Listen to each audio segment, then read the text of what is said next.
Today on the awesome tutor, they're going to be looking at reciprocal graphs. A reciprocal graph is when x is the denominator, and the basic graph, y is 1 over x, looks like this. So we have asymptotes, areas where the graph does not touch, never meets, at x is 0 and y is 0. These are the asymptotes. And y is negative 1 over x. So if it is a negative fraction, then the graph flips. The asymptotes remain the same. It's just one's on the top left corner and bottom right corner. But for the normal one, it's the top right corner and the bottom left corner. Now, why are there asymptotes at x is 0 and y is 0? Because you cannot divide by 0. It gives you the dreaded math error that you see on your calculator sometimes. Okay? If x is 0, then you're dividing by 0. You can't do that. So the graph never touches the line x is 0. And also y can't be 0, because then there's no value for x. No fraction is going to give you y is equal to 0. So that's also a math error. Here's the simple graph, y is 1 over x. What happens if we increase the denominator? So 1 over 10 of x. Well, the graph is squeezed by a scale factor of 1 over 10. If we increase the numerator, then the graph is stretched, in this case by a factor of 10. The asymptotes remain the same. It's just a horizontal and vertical stretch. So, more transformations. We have the basic graph, y is 1 over x, asymptotes at x is 0 and y is 0. What happens if we use x plus 1 or x plus any constant? What happens is there is a horizontal translation by 1 unit to the left. And so we have a new asymptote at x is negative 1.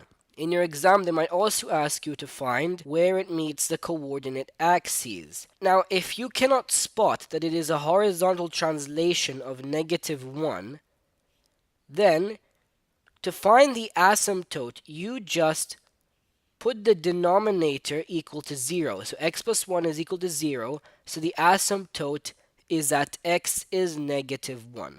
Obviously, the y asymptote stays the same because it is just a horizontal translation. Now, what if we add a constant that does not affect the value of x? Then it is a vertical translation by 1 unit up. And so we have another new asymptote at y is equal to 1. The x asymptote stays the same. So why don't you try? Try sketching the graph of y is equal to 3 over x minus 4. And tell me where the asymptotes are at and any points of intersection with the coordinate axes. Pause the video, have a go. Okay, so this is the graph.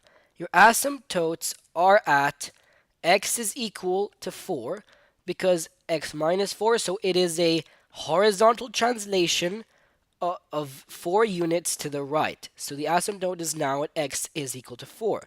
The y asymptote stays the same. The 3 on top only stretches the graph, so it does not affect the asymptotes, but it does affect where it meets the coordinate axes.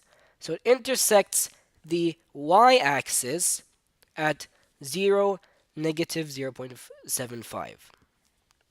How do you find the coordinate of intersection? Well, that's easy. You just put, for in this case, x is equal to 0, and you solve for y. So it's negative 3/4. But you should already know that.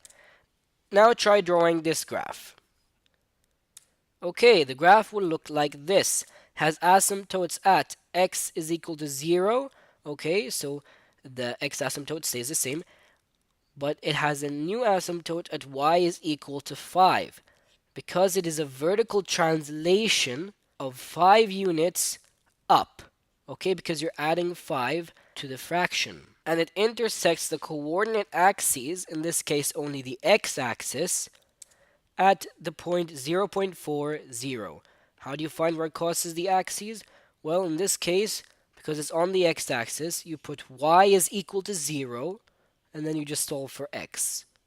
Now try sketching the graph of y is equal to 1 over 2x minus 6 plus 3. Again, giving me the asymptotes and any points of intersection with the coordinate axes. Pause video, have a go. Okay, so this is the graph. Now the asymptotes are at x is equal to 3 and y is equal to 3. Okay, y is equal to 3 because of the plus 3 here. So f of x plus 3, that's easy. The asymptote x is equal to 3. Now you might have thought that the asymptote is at x is equal to 6. Okay, because of the x minus 6 here. But it's 2x minus 6. Okay, the 2 merely squeezes the graph by a scale factor of a half. Okay, so if you take the 2 out as a factor, you get 2 brackets x minus 3. So the 2 just squeezes the graph. The x minus 3 is the actual translation. It moves it 3 units to the right. So again, if you just solve the denominator equal to 0, you will get the asymptote is at x is equal to 3. Okay? And the points of intersection are at 0, 2.833, and 2.833, 0. So again, you just put y is equal to 0, solve for x, and x is equal to 0, you solve for y. That's easy, you should know that. Anyway, this has been the Awesome Tutor. Bye.